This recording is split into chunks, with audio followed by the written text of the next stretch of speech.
Kung may sasakyan ka, kailangan mo to for advanced safety driving. Malinaw at real-time ang video processing niya. Tignan mo yung motor sa harap. Real-time siya sa head unit. No delays. Kita mo rin ang mga road lines, hindi distorted. Angas, no?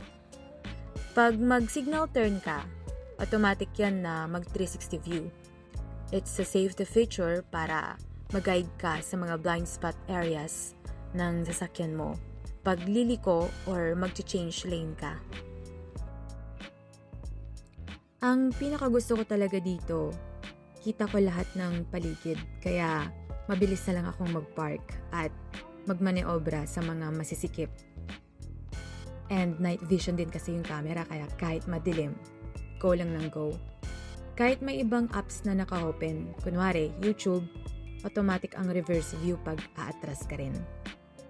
Isa pang dahilan ba't ako nag-upgrade ng X9 Pro ay marirecord niya kasi buong paligid ng sasakyan.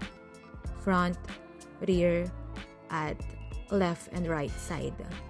So, pag nabangga ka sa gilid o may gumitgit, matic recorded lahat yan kada segundo. May ebidensya tayo, di ba? Pag dashcam lang kasi, front at rear lang yung nare-record niya. So, mas maganda na sigurado para protektado at hindi makompromiso. Kasi, para sa akin, my safety is non-negotiable.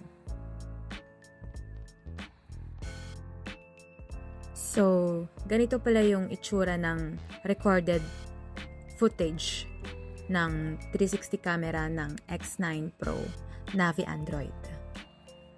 Yan, linaw. 4 yan. Front, rear, left, and right side. Kaya 4 na corners yan. Ikaw, importante rin ba ang safety mo?